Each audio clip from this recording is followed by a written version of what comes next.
Meral, Önder Apo'nun mesajıyla devam etmek istiyoruz.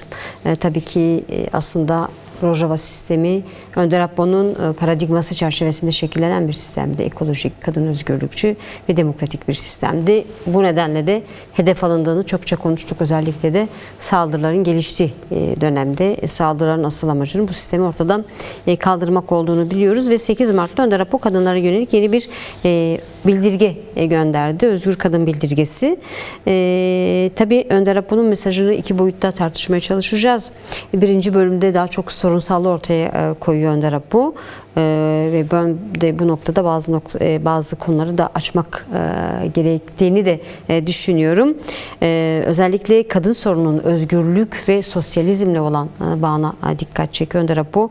Kadın Bildirgesi'nde kadın özgürlüğü sosyalizmin temel koşulu olarak önümüze koyuyor, ortaya koyuyor ve kadınla eşit ilişki kurulmadığı takdirde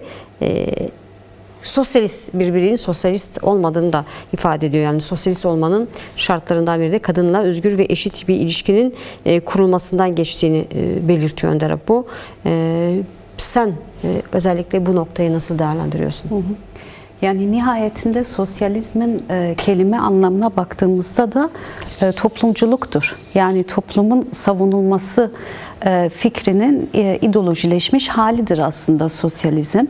Dolayısıyla toplumu merkezine alan bir ideoloji esas da iki noktaya açıklık getirmesi gerekir. Bir, toplumsal sorunsallığı aydınlatması gerekir. İkincisi, toplumsal sorunsallığın çözümüne dönük bir program, bir mücadele hattı, hatta bunun yaşamsallaştırılmış halini ortaya koyması gerekir. Şimdi bu konu elbette yeni bir husus değildir ya da Önder Apo tarafından işte diyelim 27 Şubat sonrasında dile getirilen işte manifestoyla da geçtiğimiz günlerde biliyorsunuz Komünal dergisi de yayın hayatına başladı ve yayın hayatına başlarken Önder Apo'nun sunduğu Barış ve Demokratik Toplum Manifestosunu yayınladı. Dolayısıyla hani daha geniş kesimlere de ulaşmış oldu. Şimdi orada da ifade edilen aslında daha da kristalize bir biçimde sunulan hususlar belli bir yoğunlaşma, belli bir tartışma sonucunun dediğim gibi daha somutlaşmış ya da daha kristalize olmuş halidir. Yoksa konunun kendisi başta Önder Apo tarafından olmak üzere Kürdistan Kadın Özgürlük Hareketi ya da genel Kürdistan Özgürlük Hareketi içerisinde zaten uzunca bir süredir tartışılmaktaydı. Şimdi buradaki temel tespitlerden bir tanesi de neydi? Mesela demokratik sosyalizm çizgisi geliştirilirken de yapılan bazı tespit ve eleştiriler vardı. Özellikle reel sosyalizme ilişkin ya da işte diyelim ki sosyalist hareketin ya da mücadele tarihinin son 200 yıllık bölümüne ilişkin nerede temel hata yapıldı? Yani bu konuda Önder Apo özellikle manifesto ile birlikte ve en son sunduğu bildirgede de bunu bir kez daha ortaya koyuyor. Diyor ki şunu ifade ediyor. Diyor ki aslında toplumsal sorunsallığın kaynağında ya da merkezinde yer alan temel husus kadın özgürlük sorunudur. Yani kadının köleleştirilmesiyle, kadının metalaştırılmasıyla, kadının sömürülmesiyle birlikte başlayan bir toplumsal özgürlük sorunu var. Şimdi reel sosyalist harekete baktığımızda ya da onun tarihçesine baktığımızda ve bununla bağlantılı olarak işte Marksist, Leninist çözümlemelere baktığımızda şunu görüyoruz. Sınıf gerçeği üzerinden toplumsal sorunsallıkları çözme yaklaşımı var. Böyle bir tahlil var. Dolayısıyla tarihin kendisini de sınıf savaşımından ibaret ele alan ve kadın sorunu ya da cins sorununu ikincil bir husus olarak, ikincil bir sorun olarak ele alan. Şimdi bu ideolojik ya da teorik çözümleme doğrultusunda geliştirilen pratiklere baktığımızda işte Sovyetler Birliği bunun en somut ifadesi olabilir ama sadece bu değil. Yani geçmişte işte 20. yüzyıla baktığımızda Meksika'dan başlamak üzere Meksika'dır, işte Ekim devrimidir, birçok devrim hareketi de yaşanmıştır. Yani gerek hatta Orta Doğu ülkelerinde de öyle, işte Kuzey Afrika ülkelerinde ne bileyim Latin Amerika'da, Asya'da vesaire, Afrika'da, yani bu ideolojik temel doğrultusunda pratikleşen hareketler var, devrimler var. Şimdi oradaki durumlara baktığımızda ya da bu pratikleri ele aldığımızda neyi görüyoruz? Sorunun merkezine kadın özgürlüğü konulmadığı için, ikincil ya da tali bir sorun olarak ele alındığı için şöyle bir bakış açısı gelişmiştir. İşte devrim yapalım, sınıf çelişkisini ortadan kaldıralım, tırnak içinden biraz abartılı bir şekilde ifade ediyorum. Kadın erkek sorunu da zaten otomatikmen, yani doğalında o da çözülecektir. Çünkü esas sorunu çözeceğiz. O esas sorunla birlikte onun etrafındaki bütün egemenliğe dayalı ilişki biçimleri zaten kendiliğinden ortadan kalkacaktır. Şimdi Önder Apo'nun özellikle manifesto ile birlikte daha somut bir şekilde, daha sistematik bir şekilde ifade ettiği nokta nedir? Orada tarihsel olarak da zaten bunu ortaya koyuyor ki bu yeni değil aslında. Savunmalarında da var, öncesinde de var. Fakat burada daha böyle tarihsel boyut daha geriden itibaren ele alınıyor, daha kapsamlı ele alınıyor ama kısacası şunu söylüyor. Diyor ki aslında ilk sorun kadınla erkek arasında ortaya çıkan egemenlik veya iktidara dayalı sömürü ilişkisidir. Yani tarihteki ilk sınıf ya da ilk sömürge kadındır. Evet. Yani bütün diğer iktidar veya sömürü biçimleri daha sonra ortaya çıkmıştır. Dolayısıyla gerçekten özgür bir toplumsallığı hedefleyen ya da özgürlük ve eşitliğe dayalı bir toplumsal sistemi inşa etmeye hedefleyen her devrim hareketi kadın özgürlük sorununu ideolojik ve pratik yaklaşımının merkezine oturtmak zorundadır. Birinci sorun olarak ele almak zorundadır. Bu doğrultuda ancak çözüm geliştirebilir ki pratiklere baktığımızda gerçekten bunun kanıtlarını görüyoruz. Yani bir örneğin şu anda Rusya'da kadının durumuna baktığımızda ya da daha farklı ülkelerde aslında devrimlerin gerçekleştirildiği ülkelerde kadının durumuna baktığımızda ya da toplumsal ilişkilere baktığımızda aslında çok da olumlu anlamda bir değişimin ortaya çıkmadığını görüyoruz. Zaten bu somut durumlar üzerinden Önder Apo, işte Kürdistan Kadın Özgürlük Hareketi bu konuyu daha fazla derinleştirmiş, sorgulamış ve bunun yaratmış olduğu çelişkiler üzerinden daha derinlikli bir yaklaşım ortaya koymuştur. Dolayısıyla hani burada mühim olan nedir ve gerçekten bence bu çok çok önemli bir noktadır. Özellikle de 21. yüzyılın bu ilk çeyreğinde sizin de ifade ettiğiniz gibi Rojava devrimi bir kadın devrimi olarak dünya çapında tanınmıştır, bir ilham kaynağı haline gelmiştir. Bu da bu yaklaşımın somutlaşması üzerindendir. Dolayısıyla burada mühim olan nedir? Bizim açımızdan da yani ki son bildirgede de Önder Apo bunu ifade ediyor. Bu toplumsal sorunsallığın ortaya çıkış koşulları, nedenleri, onun dayandığı maddi ve manevi gerçeklikler bunlar aydınlatılmalı ki bunlar gerçekten açığa çıkarılmalı ki birçok yönden bu temelde toplumsal sorunsallığa dönük daha pratikleşme ihtimaline sahip olan çözüm yaklaşımlar da açığa çıkarılsın. Mevcut durumda bizim açımızdan, hani kadınlar açısından özellikle mühim olan bu noktada daha fazla derinleşme yaşamaktır. Meral, senin bu noktada eklemek istediklerin var mı? Özellikle de sistemin kadına yönelik, kadını köleleştirmek, kadını bu kölelik statüsünde tutma saldırıları da devam ediyor.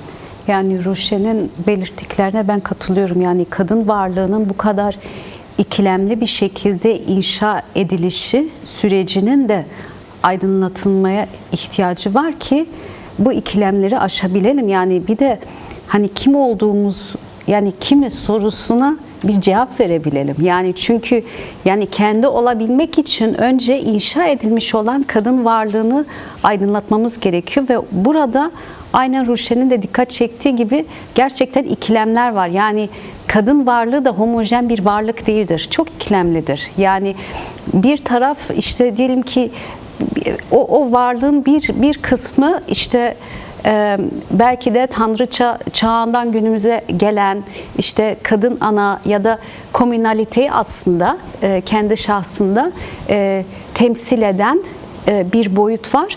Ama bir de çünkü hani tekrar tartışmanın başında da işaret edecek olursam hani sosyalizm ya da kapitalizm bağlamında yani çünkü sonuç itibariyle sosyalizm yani kapitalizme karşı bir ideolojidir, aynı zamanda bir hatta yaşam biçimidir, örgütlenme modelidir.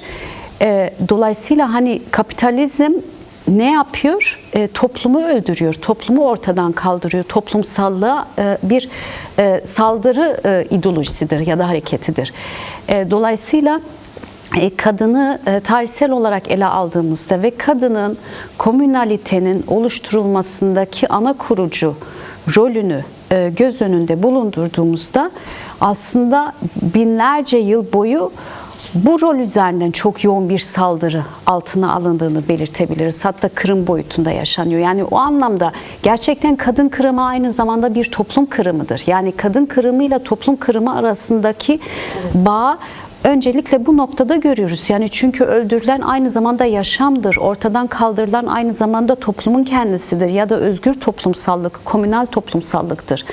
Dolayısıyla hani bu noktadan baktığımızda sorusuna cevap verebilmek o kadar zor oluyor ki hani ben kimim? Ben kimim? Yani ben nasıl bir varlığım ki kendi öz varlığıma dönüşü gerçekleştirebileyim. Yani çünkü nihayetinde kadın özgürlük mücadelesi bunun mücadelesidir. Yani kendi olabilmenin mücadelesidir. Ama bu noktada bile öyle bir yabancılaştırılma, öyle bir kendi olmaktan çıkarılma durumu söz konusu ki ve ben bu noktada Ruşen'e katılıyorum. Mesela ya bendeki duygu kimin duygusudur? Bendeki düşünce, bendeki akıl kimindir? Nasıl bir sömürge durumu yaşanıyor bende? Yani benim varlığımda. Aklım nasıl bir sömürgeye dönüştürülmüştür? Benim ruhum, benim duygularım nasıl bir sömürgedir? O noktada gerçekten hani o anlamda evet mesela bir yandan sen bakıyorsun evet bir mücadele söz konusu ama içselleştirilmiş olan kölelik, kadın köleliği ki bence onun en yoğun yaşandığı alan duygu alanıdır. Bu alana inebilmek gerçekten en derin tabakaya hani gerçekten bir arkeologun titizliğiyle tabaka tabaka o derine inmek bence mühim olan orasıdır. Orası çok büyük bir kara deliktir aslında. Aydınlığa kavuşturulması gereken yer orasıdır. Esas kurtuluşun, esas özgürleşmenin de son tabakasının bu olduğuna inanıyorum ve bu noktada hani boyutu çok çok önemlidir. Hani Önder Apo'nun bildirgesinde bir kez daha dikkat çekti. Hani vurguladı. Metaların kraliçesi ya da kraliçe meta kavramı çok çok mühimdir. Çünkü burada metalaştırılan varlığın tümüdür. Ruhundan tutalım biçimine kadar duygu tüm parçaları ayrı ayrı ve metalaştırılıyor. evet hem bedenin hani görünür bir metalaşma durumu söz konusudur ki günümüzde hani kapitalist modernitenin bu aşamasında bunun giderek nasıl daha da vahşileştirildiğini, nasıl daha da derinleştirildiğini görüyoruz. Yani inanılmaz bir sınır tanımazlık durumu söz konusu bu konuda. Ama bir de görünmez boyut var. Yani bir de o görünmez metalaştırılma durumu, hani duygunun metalaştırılması, düşüncenin, aklın, ruhun, hayallerin, düşlerin, hedef ve amaçların bunun daha belirleyici olduğunu düşünüyorum ve bu konuyu kendine itiraf edebilmek öncelikle çok da kolay değildir. Ama bence Önder Apo'nun farkını da ortaya koyan bence bu konudaki hem cesareti, yaratıcılığı çünkü aslında genel olarak baktığımızda yani hiç kimse belki de buna dokunmamıştır. Yani buna en yoğun olarak parmak basan, aslında bunu açığa kavuşturan, ortaya seren ve anlam arayışını derinleştiren, hani bu temelde yapan Önder Apo olmuştur ve kadın kurtuluş ideolojisi veya onun günümüzdeki somut hali olarak jinoloji aslında bunun da sistematize edilmiş halidir diyebiliriz de. Evet, Önder Apo kadın özgürlüğü özellikle demokratik modernite paradigması ve jineolojiyle kavramsallaştırdığını ifade ediyor. Ancak bunun bir başlangıç olduğunu da söylüyor bu bildirgede ve artık pratikleşme geçinde adımların atılması ve görev ve sorumlulukların olduğunu da söylüyor. Az sonra Ruşen sana soracağım. Şimdi bunu Meral'a sormak istiyorum. Bu pratikleşme boyutu nasıl olacak veya nasıl olmalı? Evet. Yani pratikleşme boyutu elbette pratik teoriden kopuk değildir ama yani bildirgeden yola çıkarak tartışacak olursak yani bunun pratikleşmesi bir nevi Ruşen de demin dile getirdiği nasıl yaşamalı sorusuna verilen yanıtların artık yaşamsallaştırılmasıdır. Dolayısıyla inşadır. Hayal ettiğimiz, düşlediğimiz toplumsal yaşamın, toplumsal ilişkiler düzeninin inşa edilmesidir. Yani pratikleştirilmesi budur. Bu konuda komünleşme kavramı çok kilit bir kavramdır. Ve bunu çok da şekilsel ele almamak gerekiyor. Çünkü tartıştığımız üzere esas toplumsal sorunsallığın ortaya çıkışın toplumun komünalitesine ya da onun komünal sistemine saldırıyla at başı gelişen bir süreçtir. Aslında yani binlerce yıllık devletli uygar toplumunun ya da onun sisteminin en sistematik bir şekilde günümüze kadar getirdiği nokta nedir? Toplum karşıtı saldırılarıdır. Yani toplumu ortadan kaldırmaya dönük. O yüzden toplum kırımı dedim.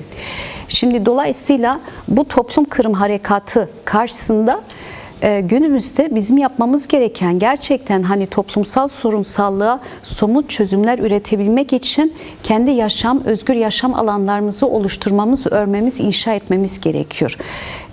Bu noktada tekrar asli toplumsal formuna dönüş derken hani 10 bin yıl önceki yaşam biçimine dönüş anlamda söylemiyorum tabii ki ama bir toplumsal form olarak devletin veya iktidar, egemenlik ilişkilerin, sistemlerin, alanların dışında gerçekten özgürlük ve eşitliğe dayalı olarak toplumsal bir düzenin inşa edilebileceği ve yaşayabileceği alanların ya da bunun sisteminin örülmesi gerekiyor.